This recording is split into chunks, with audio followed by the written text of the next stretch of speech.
നമസ്കാരം, ഞാൻ വിനോദ്. പൈനീർ സ്റ്റഡീസിന്റെ മറ്റൊരു വീഡിയോയിലേക്ക് ഏവർക്കും ഹൃദ്യമായ സ്വാഗതം.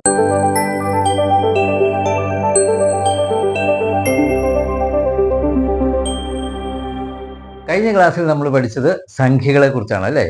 ഇന്ന് നമ്മൾ ആ സംഖ്യകളുടെ ചില മറ്റ് പ്രത്യേകതകളാണ് പഠിക്കാനുള്ളത്. നമുക്ക് നോക്കിയാലോ? 1, 2, 3, 4, 5, 6, 7, 8, 9, 0 അല്ലേ? എന്നീ 10 അക്കങ്ങൾ ഉപയോഗിച്ച് സംഖ്യകൾ എഴുതുന്ന രീതിക്ക് എന്തെന്ന് പറയുന്നത് അറിയാവോ? ദശാംശ സംഖ്യാ രീതി എന്നാണ്.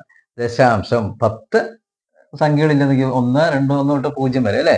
അപ്പോൾ 10 അക്കങ്ങൾ ഉപയോഗിച്ച് സംഖ്യകൾ എഴുതുന്ന രീതിയാണ് ദശാംശ സംഖ്യാ രീതി. ഇനി ഈ 10 ആധാരമായ സംഖ്യാ സമ്പ്രദായമാണിത്. ഈ 10 അക്കങ്ങളല്ലേ, അതുകൊണ്ട് 10 ആധാരമായ സംഖ്യാ സമ്പ്രദായം. ഇനി 1 മുതൽ n വരെയുള്ള എണ്ണൽ സംഖ്യകളുടെ തുക. എണ്ണൽ സംഖ്യ എന്താണെന്നൊക്കെ ഞാൻ കഴിഞ്ഞ വീഡിയോയിൽ വിശദമായിട്ട് പറഞ്ഞിട്ടുണ്ട്. അപ്പോൾ 1 മുതൽ n വരെയുള്ള എണ്ണൽ സംഖ്യകളുടെ തുക എന്ന് പറയുന്നത് n × n+1/2. n എന്ന് പറഞ്ഞാൽ ഇപ്പം നമുക്കിപ്പം ഇതുണ്ട്. അടുത്തൊരു ഉദാഹരണം പറയാം. 1 മുതൽ 100 വരെയുള്ള എണ്ണൽ സംഖ്യകളുടെ തുക എന്ന് വെച്ചാൽ ഈ 100 എന്ന് പറയുന്നതാണ് n. ഇനി 50 വരെയുള്ള സംഖ്യകളുടെ തുക എന്ന് പറഞ്ഞാൽ 50 ആണ് n. അത്രയേ ഉള്ളൂ. അപ്പം ഇവിടെ 1 മുതൽ 100 വരെയുള്ള എണ്ണൽ സംഖ്യകളുടെ തുക എങ്ങനെ കാണും? n × n+1/2 അനുസരിച്ച് ചെയ്യാം. n എന്ന് വെച്ചാൽ ഇവിടെ എത്രയാണ്? 100 ആണ് അല്ലേ? അപ്പൊ നോക്കിക്കേ, 100 ആദ്യം എഴുതണം. 100 ബ്രാക്കറ്റിലോ 100 + 1/2. അപ്പൊ എങ്ങനെ എഴുതാം? ബ്രാക്കറ്റിലുള്ള ആദ്യം ചെയ്യണം അല്ലേ? ബോഡ്മാസ് നിയമം അനുസരിച്ച്. അപ്പൊ 100 × 100 ഒന്ന് എത്രയാണ്? 101/2 സമം 100 101 കൂടെ ഇൻറ്റു ചെയ്യുമ്പോൾ എത്ര വരും? 101 എഴുതിയിട്ട് 2 0 ഇട്ടാൽ പോരെ? ഇത് തമ്മിൽ ഇൻറ്റു ചെയ്യാൻ. 2 ഈസ് ഈക്വൽ ടു എത്രയാണ്? 50 5050 അല്ലേ? അപ്പോൾ 1 മുതൽ 100 വരെയുള്ള എണ്ണൽ സംഖ്യകളുടെ തുക എത്രയാണ്? 5050 ഈ ഇക്വേഷൻ അനുസരിച്ച് നമുക്ക് കിട്ടി. n × n+1/2 അനുസരിച്ച്. അപ്പോൾ ഇതൊക്കെ PSC പരീക്ഷകൾക്കും മറ്റ് പരീക്ഷകൾക്കൊക്കെ ചോദിക്കുന്നതാണ്, ഓർത്ത് വയ്ക്കുക. അടുത്ത നോക്കിക്കേ, പോസിറ്റീവും നെഗറ്റീവും അല്ലാത്ത സംഖ്യ 0 0 അല്ലേ?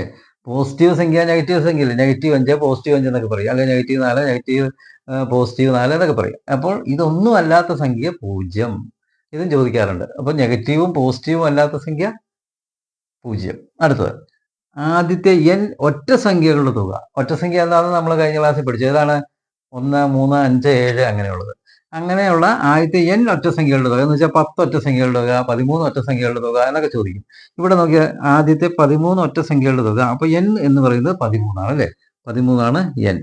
അപ്പൊ എങ്ങനെ കണ്ടുപിടിക്കും? ആദ്യത്തെ 13 ഒറ്റ സംഖ്യകളുടെ തുക n 13 അല്ലേ? അപ്പൊ 13 സ്ക്വയർ ആണെന്ന് പറഞ്ഞു അല്ലേ? ആദ്യത്തെ n ഒറ്റ സംഖ്യകളുടെ തുക n സ്ക്വയർ ആണ്. അപ്പോൾ ഇവിടെ n എത്രയാണ്? 13. അപ്പൊ 13 സ്ക്വയർ ഇസ് ഈക്വൽ ടു 169. ഇതാണ് 13 ഒറ്റ സംഖ്യകളുടെ തുക. അപ്പം ആദ്യത്തെ n ഒറ്റ സംഖ്യകളുടെ തുക കാണാൻ n സ്ക്വയർ, ആദ്യത്തെ n വരെയുള്ള എണ്ണൽ സംഖ്യകളുടെ തുക കാണാൻ n × n+1/2. ഇതാണ് ഇക്വേഷൻ. അടുത്തത് നോക്കിക്കേ, ആദ്യത്തെ n ഇരട്ട സംഖ്യകളുടെ തുക. ഉണ്ടോ? ഇതിപ്പം എണ്ണൽ സംഖ്യയായി, ഒറ്റ സംഖ്യയായി, ഇരട്ട സംഖ്യകൾ തുക എത്രയായിരിക്കും കാണണേ? n × n+1 ഉപയോഗിച്ച് കാണാം. അപ്പോൾ ഇത് എണ്ണൽ സംഖ്യയാണ്, /2 കൂടെ ഉണ്ടെന്ന് മാത്രമേ ഉള്ളൂ. അതിന്റെ ഉദാഹരണം നോക്കി, ആദ്യത്തെ 12 ഇരട്ട സംഖ്യകളുടെ തുക. അപ്പൊ n എന്ന് വെച്ചാൽ എത്രയാണ് ഇവിടെ? 12 ആണ് അല്ലേ? അപ്പോൾ n 12 ബ്രാക്കറ്റിൽ 12 + 1/2 വേണോ? വേണ്ട. ഇവിടെ എണ്ണൽ സംഖ്യക്കാണെങ്കിൽ മതി, ഇവിടെ /2 വേണ്ട. n × n+1 മാത്രം മതി അല്ലേ? അപ്പൊ എങ്ങനെ എഴുതണം? 12 12 എത്രയാണ്? ഇൻറ്റു 12 13. നമ്മൾ ഈ ബ്രാക്കറ്റിലുള്ള ആദ്യം ചെയ്യാവുള്ളൂ. 12 × 13 എത്രയാണ്? 156 അല്ലേ? അപ്പോൾ ആദ്യത്തെ 12 ഇരട്ട സംഖ്യകളുടെ തുക എത്രയാണ്? 156. ഇങ്ങനെ എത്ര ഇരട്ട സംഖ്യകളുടെ വേണേലും കണ്ടുപിടിക്കാം നമുക്ക്. ഈ n × n+1 എന്നുള്ള ഇക്വേഷൻ ഉപയോഗിച്ചാൽ മതി. അടുത്ത നോക്കിക്കേ, ഇരട്ട സംഖ്യയായ ഏക അഭാജ്യ സംഖ്യ പ്രൈം നമ്പർ. ഇരട്ട സംഖ്യ ആയിട്ടുള്ള ഏക പ്രൈം നമ്പർ 2 ആണ്. ബാക്കിയെല്ലാം ഒറ്റ സംഖ്യ ആയിരിക്കും അല്ലേ? ഇരട്ട അഭാജ്യ സംഖ്യ എന്ന് പറഞ്ഞാൽ പ്രൈം നമ്പർ എന്താണെന്ന് ഞാൻ കഴിഞ്ഞ ക്ലാസ്സിൽ പറഞ്ഞിട്ടുണ്ട്. അപ്പോൾ ഇരട്ട സംഖ്യയായ ഏക അഭാജ്യ സംഖ്യ 2 ആണ്. അടുത്തത്, ഏറ്റവും ചെറിയ പരിപൂർണ സംഖ്യ 6. എന്താ പരിപൂർണ സംഖ്യ? അത് ഒരു സംഖ്യയുടെ ഘടകങ്ങൾ എടുത്തിട്ട് അവ കൂട്ടുമ്പോൾ ആ സംഖ്യയുടെ ഇരട്ടി ഉണ്ടെങ്കിൽ അതാണ് പരിപൂർണ സംഖ്യ അല്ലേ? അപ്പം ഏറ്റവും ചെറിയ പരിപൂർണ സംഖ്യ എന്ന് പറയുന്നത് 6 ആണ്. അടുത്തതോ, ഗുണന വിപരീതം ഇല്ലാത്ത സംഖ്യ 1. എന്തായി ഗുണന വിപരീതം? ഇപ്പം 2ൽ 1ന്റെ ഗുണന വിപരീതം ഏതാണ്? 1ൽ 2. ഇങ്ങനെയാണ് പറയുന്നത്. അപ്പോൾ ഈ ഇങ്ങനെ ഗുണനവിപരീതം ഇല്ലാത്ത ഒരു സംഖ്യ ഉണ്ട്, അതേതാണ്? 1. അതെപ്പോഴും ഓർത്ത് വയ്ക്കണം. ഗുണനവിപരീതം ഇല്ലാത്ത സംഖ്യ 1 ആണ്. അപ്പോൾ ഇന്നത്തെ ക്ലാസ് നിങ്ങൾക്ക് മനസ്സിലായി എന്ന് കരുതുന്നു.